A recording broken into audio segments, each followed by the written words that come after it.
Hi, everyone. I'm Don Rooney. And I'm John Timpane. Welcome to the Musical Innertube, the podcast born out of a mistake. We once meant to introduce a soothing musical interlude, but we said soothing musical Innertube, and the name stuck. On this podcast, we talk to interesting people about their interesting lives, jobs, hobbies, and passions. Difference makers who really make a difference. On today's Musical Innertube, we welcome back political commentator Dick Polman. Dick is Maury Povich Writer-in-Residence and Professor of Journalism at the University of Pennsylvania, where he's been since 2006. He's also been the national political writer for the Philadelphia Inquirer, covering presidential elections from 1992 to 2008. And he also was a political columnist at both the Inquirer and radio station WHYY-FM. Welcome back to the Musical Innertube, Dick Polman. Thank you, guys. I appreciate your invitation again. Yeah, well, we both have been thinking of you a lot because so much weird stuff has been going around on. I mean, that's why we called you last time. We started out with the premise that things were going on that had never been seen before in American history. And I guess that's always going to be the case now because we see just a setup right now, political and legal, that we've never seen before, where we have a president who has an ex-president who has a lot of irons in the fire, so to speak. I mean, he's running for re-election, having lost last time. He is asking the Supreme Court to find that he has immunity for life from everything because he's an ex-president. And at the meantime, he has been found guilty of sexual abuse and fined $88.3 million. There's so much in there to unlock. But let me ask you one question, Dick. Do you think that E. Jean Carroll is going to see a single cent of that money? Well, I'll tell you what. Before I answer your question, and I will momentarily, I'm going to try to start off by entertaining you guys with my Johnny Carson imitation, which I think fits perfectly for this year, which is, this is wild, wild stuff. Well,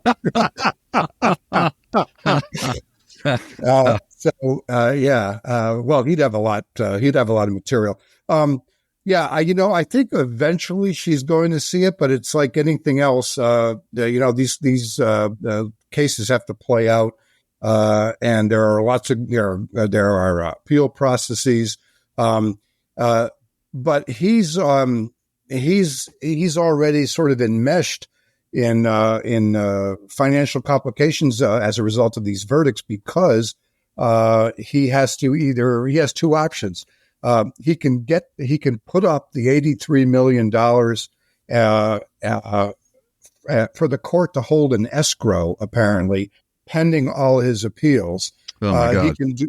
So that's one thing. He'd either have to come up with $83 million, or he can go out and secure a bond, and a bond basically would mean he'd be paying part of it up front right away. But the problem with having going out and getting a bond is there's taxes and interest involved, and he would have to. This is my favorite part. He'd have to convince a bank to do business with him for part of that money. And as we know, the banks are getting increasingly, at least the American ones, are getting increasingly leery about handing him any money. So I think eventually she's going to see a fair chunk of it, but it's going to play out and it's going to take time. I just read a piece, which I'm not going to quote at length at all, but Slate has a very good piece with a couple legal experts talking about his grounds, or I should say his lack of grounds for appeal in this case. So I think eventually she's going to get it. I think what's interesting is she just had an appearance, on one of the cable shows, I think, where she was talking about the plans that she's starting to draw up for where this money would go. And apparently some of it would go to defeating him in the election this year. So using some of his money against himself is that's one of the many unique things, as John was saying. I mean, we're in this, we've all, dare I say, we've lived a while, all three of us, and nothing. I used to think that the Richard Nixon Watergate stuff in my youth was as far as the plot could ever be could ever devolve. But I stand corrected on that, and I just started a new course, my new course in political journalism at Penn last week, and I'm trying. These kids are like 19, 20 years old, and I keep trying to impress upon them. That I said, this is really, really different. This is really unusual. We've never had a criminal defendant run for president before. Yeah. I'm rambling here, but I couldn't help but think. I kept remembering, because I am old enough to remember, there was a Democratic candidate in 1972 named Ed Muskie. You may remember some of his name, senator from Maine. And he got, basically he got derailed during his presidential campaign because he cried. He shed tears in New Hampshire on the stump defending his wife from some attacks. And everybody was like, oh, my God, wow. Look at that. What a weakness that is. Yeah. Oh, do you remember not too long ago, just a few years ago, Dean was, I'm trying to remember his name, but he was not John Dean, the Watergate guy, but the guy that was running for president on the Democratic side, and he won one of those primaries. I can't remember if it was New Hampshire or one of the primaries. And he came out and went, whoop-de-doo, on the stage, and immediately was out of the running. Because I think we were talking about Howard Dean here. Howard Dean, there we go. Thank you. Yeah, sorry, Howard and that Dean, was enough. That was enough to derail him. Then just going out and going, yeah, or whatever. Yeah, and, I know it was mocked for months. Yeah, and it took him out of the running totally. So, none of that obviously it gets anywhere near the fact that you have 91 criminal indictments hanging over your head. I just marvel at, the Republicans used to be, certainly as I remember growing up, they used to call themselves basically, the law and order party. Sure. Right. And now law and order, and respect for the law and respect for our institutions is out the window. And, I couldn't help, I was marveling yesterday on the Sunday shows. There was Oklahoma Senator James Lankford, Republican senator, and Tim Scott, ex-candidate and now in Trump's camp, South Carolina Republican senator. They were on the morning shows, and they were both asked about the defamation verdict last week in the Carroll case and the previous verdict, which held him liable for sexual assault. And they were asked the same question, do either of these verdicts give you pause for supporting him? And, Lankford was very straightforward. He said, no, it doesn't. And then he just kind of pivoted into some other stuff. And Tim Scott said, no, I don't think, no, what I care about is, the kitchen table issues.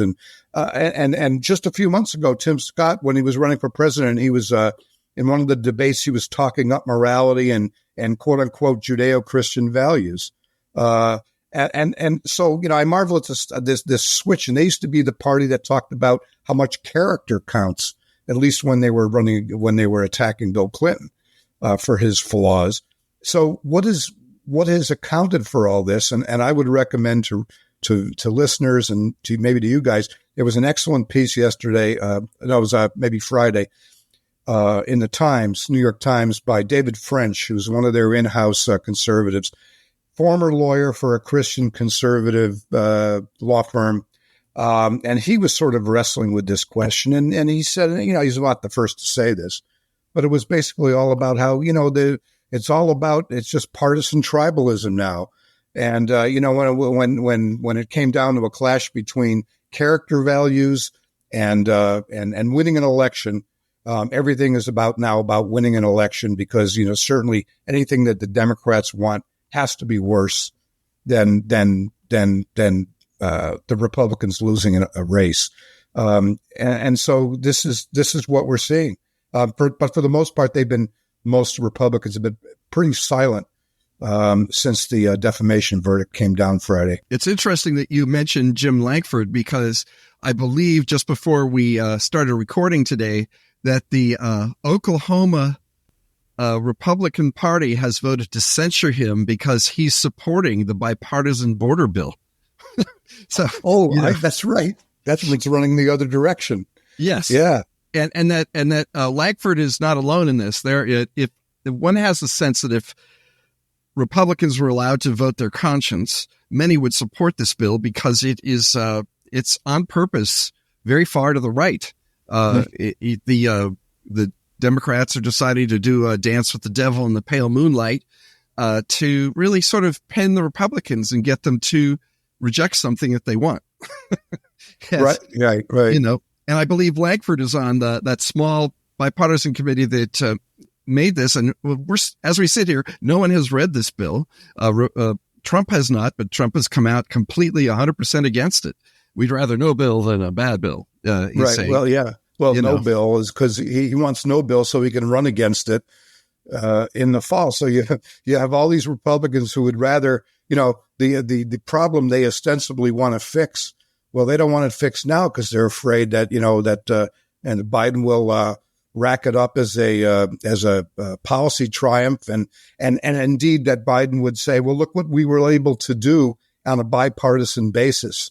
So they would rather sink the thing than in terms of even the policies that they desire, rather than give a so-called win to Biden. And I think, and you're getting a little bit of a split here between I think some Republican senators, maybe like Lankford on this issue, and the House Republicans.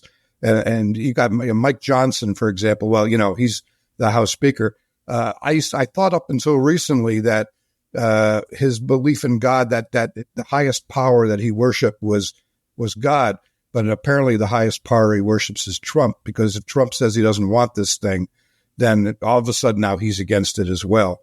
I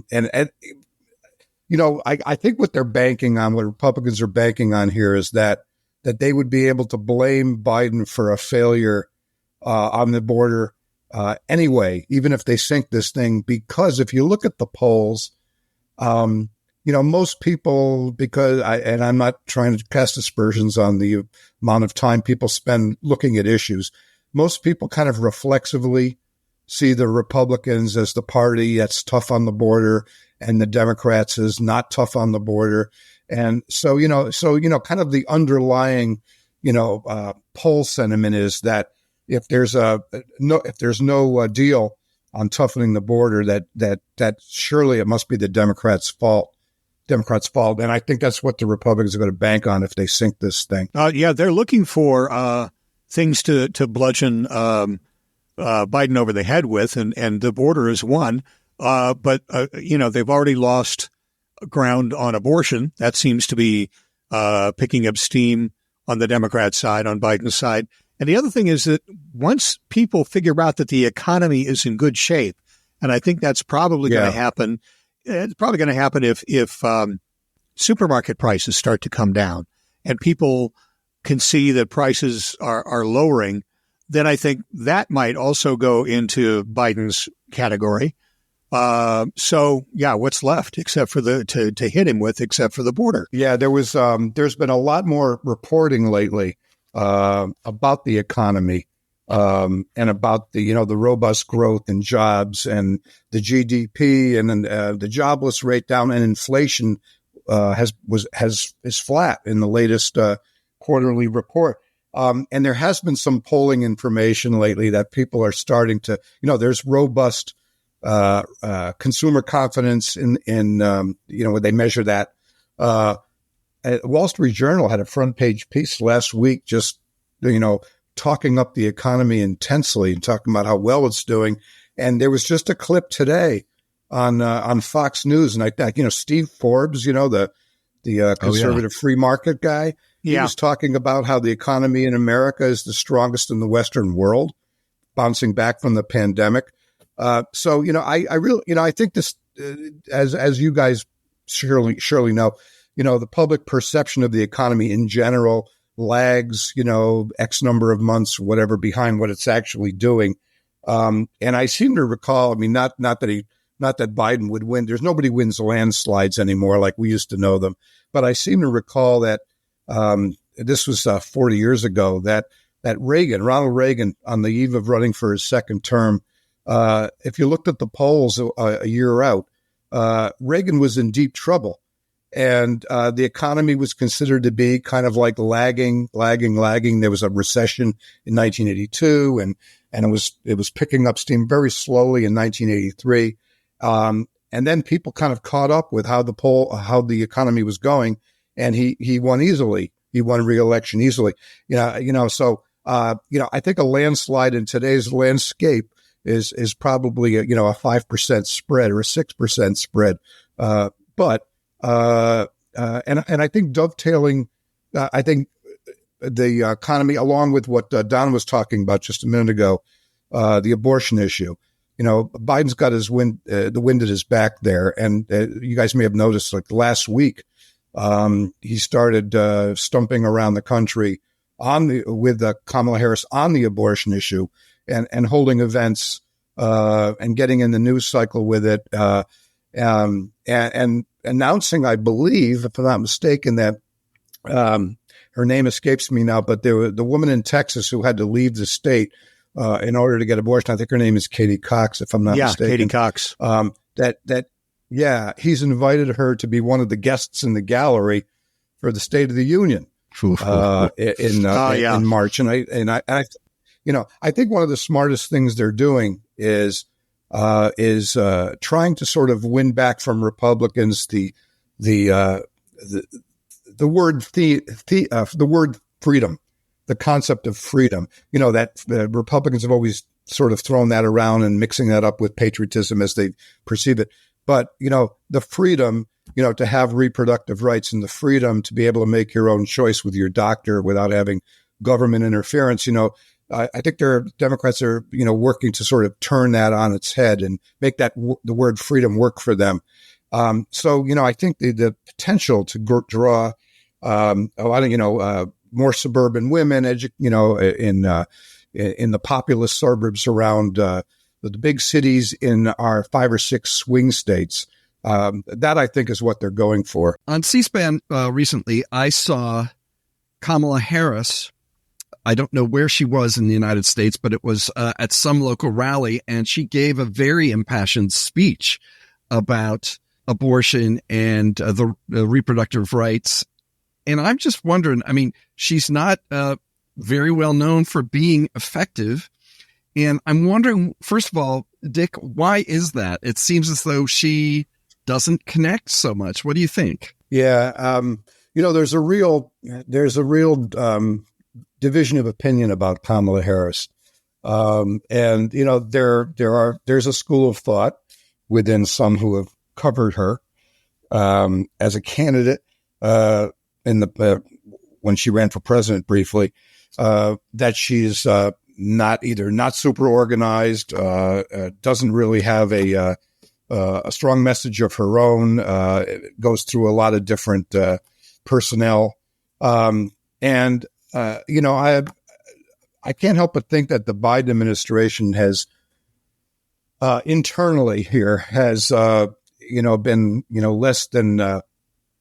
less than enthusiastic about putting her out there, because maybe for some of those reasons, but also because she is a pretty handy as a woman of color. She is a political target. And maybe the idea of putting her out there more at a time where she doesn't have huge popularity kind of makes it look like, when you sort of combine that with Biden's age, people say, well, I don't know, is she ready for this job? Do we see her as a president? He could get sick or worse at any time. And, is this that? And this is one of the reasons I think that Nikki Haley, who we haven't brought up yet, when she talks on the stump and she talks about, these 2 candidates that are, that are 80 or pushing 80, sometimes she'll just say, the last thing we need, the last thing we want is Kamala Harris in the presidency, which seems to me to reflect that they must have done some internal determination that Harris's support is kind of weak. But they really, the Biden administration really, in terms of having a all hands on deck approach to 2024, they can't afford to hide her. They have to have her out there, because if they don't, then it's like it's like an acknowledgement that she's a vulnerability, and they can't afford to do that. Maybe they'll pray for Taylor Swift to come along and and be a higher profile advocate, which, according to the New York Times story today, they may really be hoping happens. But I don't know if I've really answered John's question, but no, you have. It's been a puzzle for a while as to why she hasn't been a higher profile, and the Biden administration does not leak much to the press, so you're not getting an enormous amount of reporting about whatever reservations they may have about her, and certainly by no means they can't replace her on the ticket, because that would be politically deadly within the Democratic base. What's the strongest, most loyal cohort within the Democratic base? African American women. They are the strongest cohort. They saved the Senate for the Democrats in 2020 and 2022, if nothing else. I mean, if you look at their voting patterns. We'll return to our podcast in just a moment, but first, here's a soothing musical interlude.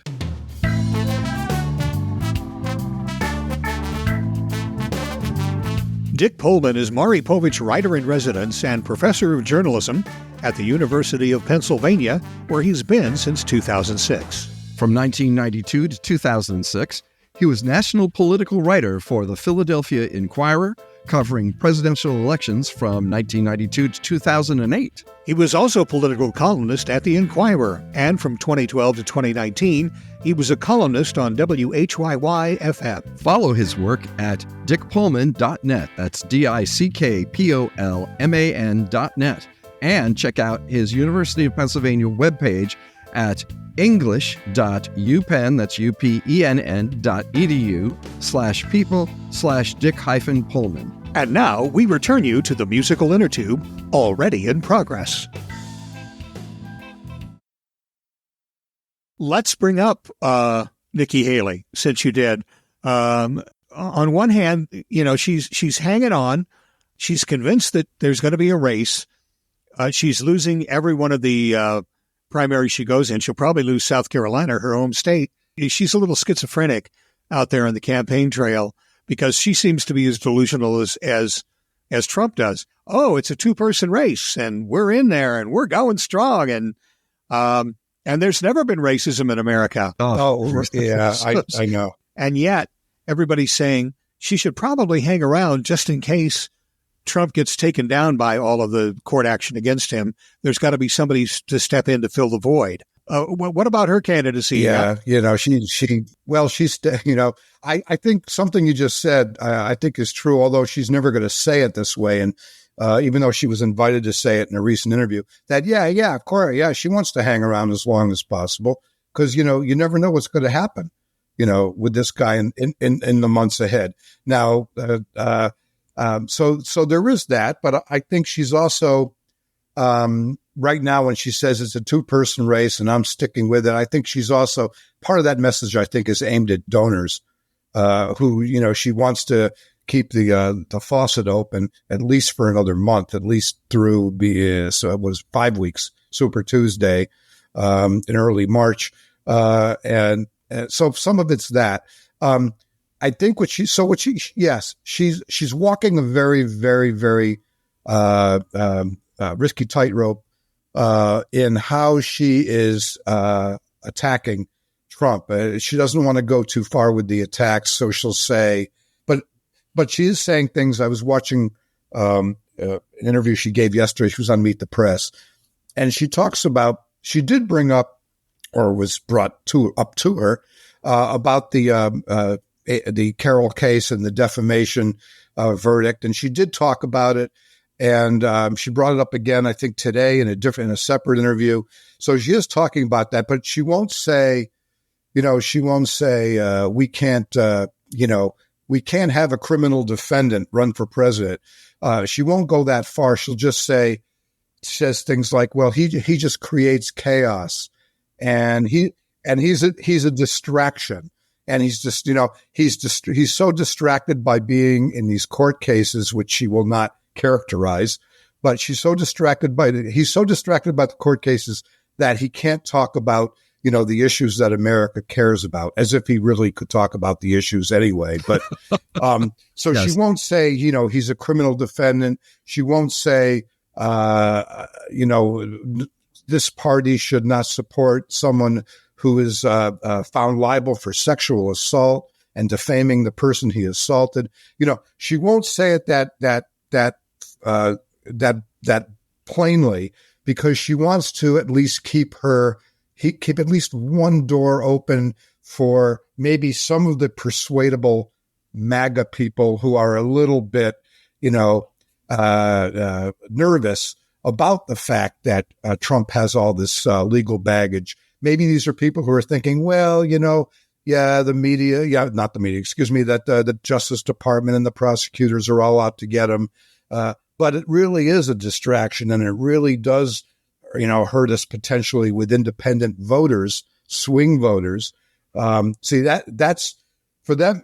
She's basically trying to find some persuadable MAGA people, and she's making the case, and she made it well in New Hampshire, that independent swing voters, who may be the people who were pivotal in the election in the fall, are not going to vote for this guy, whether he's convicted of a crime or not. It's just the fact that he's a criminal defendant they don't like. If we look at what happened in New Hampshire in the exit polls, it was like, it was out there for everybody to see. And it was the first thing that I noticed last Tuesday night. According to the exit polls, people who identified as independents, and they were allowed to vote in the New Hampshire primary, independents, 61% of them, there's the old-fashioned landslide, 61% of them voted for Haley, 37% of them voted for Trump. Now, those are independent voters. And that jibes with, there are some national polls that have shown that among independent voters, when it's a choice between Biden and Trump, Biden wins independents by 12 points. That was a national poll the New York Times did. Yeah, I saw that one. Yeah, in December.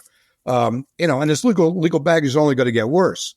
He's going up. We forget that he's going to be on trial in New York in late March for the 34 felony charges in connection with cooking his books to hide the payments to Stormy Daniels. Right.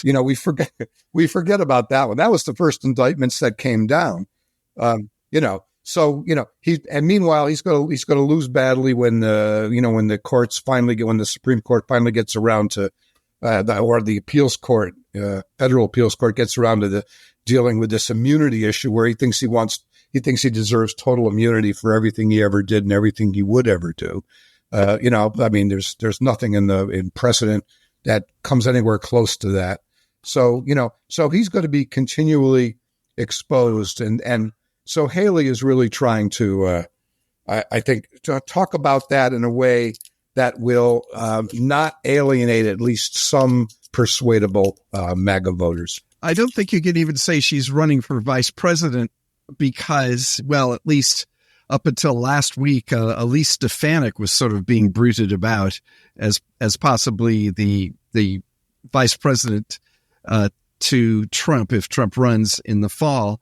Of course, then she's stepped all over herself regarding the January 6th rioters, where she originally, when it first happened, she called for them to be tried and thrown in jail and terrible people. Now she's calling them patriots and prisoners of war. Oh, Stefanik, yeah. And but she was being talked up very seriously as being his running mate, which was hard to envision. On the other hand, she's been very loyal to him. Well, what's interesting, all right, so Haley was asked yesterday about, is it off the table that you would be on a ticket with Trump?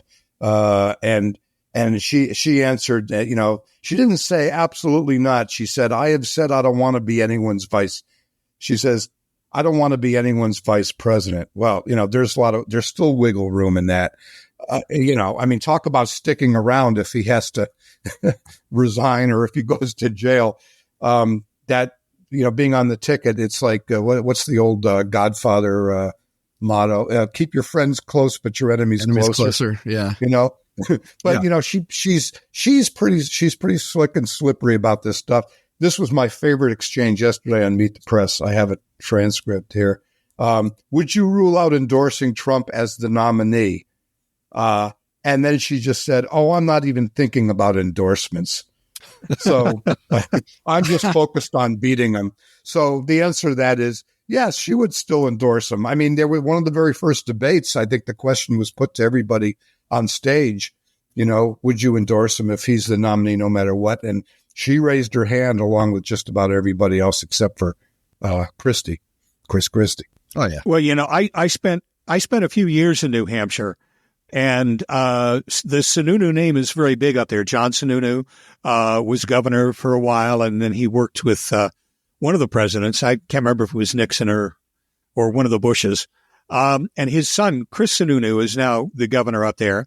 And during the primary, he was out with Nikki Haley everywhere, and he was shaking hands, and he was saying Haley is the one that needs to beat Trump because Trump is all the bad things that you can think about, and Trump needs to be beaten and all that kind of stuff. And I remember an interview he did on NPR where the newsman said, what if Haley loses? Will you? And what if Trump is the nominee? Will you endorse him? And he said, yes. Yeah. Right. So, well, why would you endorse Trump after you just spent 20 minutes, calling him the vilest villain that ever lived? And he goes, well, if he's the Republican nominee, I got to back him. Yeah. So, right. yeah, I think everybody's kind of in that envelope right now. Well, they don't want to get they don't want to have death threats phoned to their houses.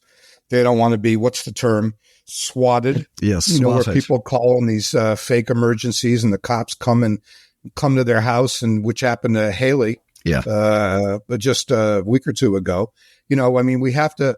There is this climate out there where there is a climate of fear, and I don't think it's actually been talked about enough. So I'm glad we had a chance to sort of bring it up this way.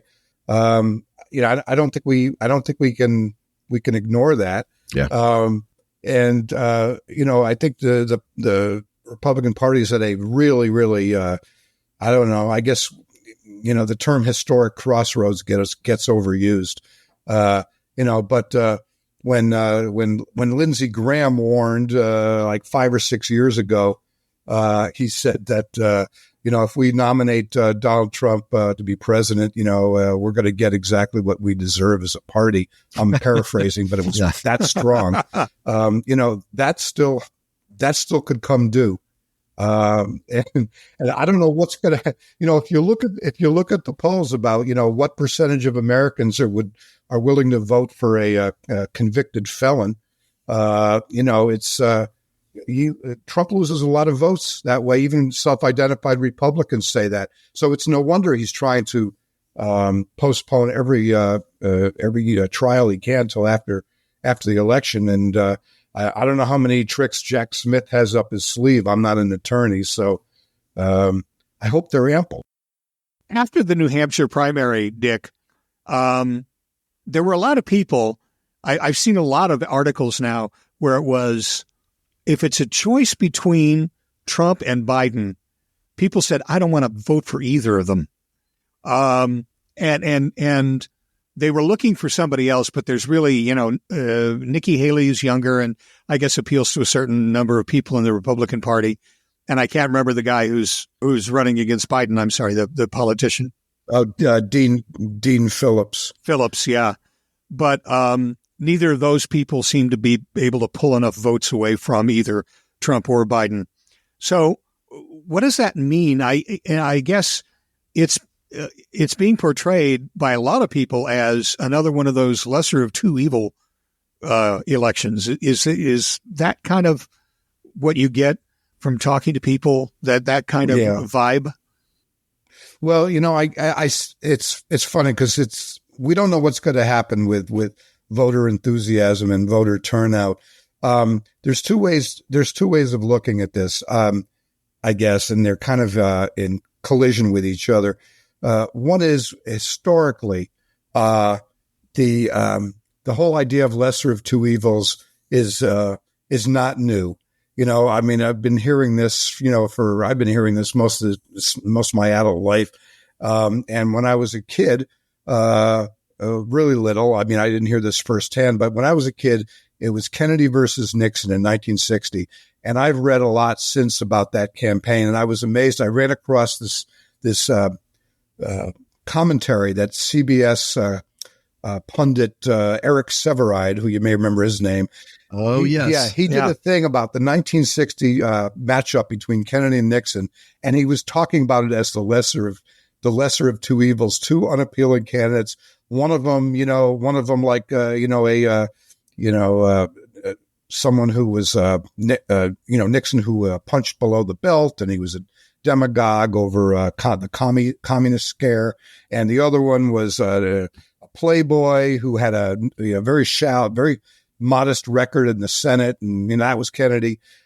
So that notion of lesser of two evils, I remember Jerry Ford and Jimmy Carter in 1976, people talked about it.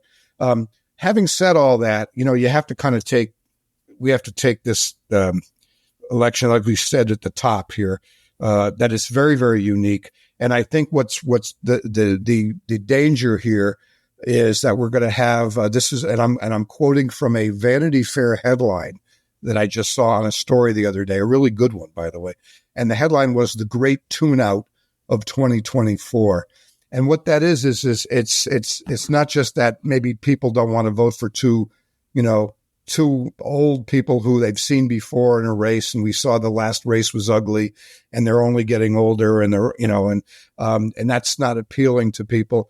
But also just the river of misinformation that just is flooding in all the time, and people don't know what to believe, and people just get tuned out by all the dire news. And I know people who are very politically active and politically aware, who follow the news very closely normally, who say that they're just turned off and they're just tuning out. And these are from all different parts of the electorate.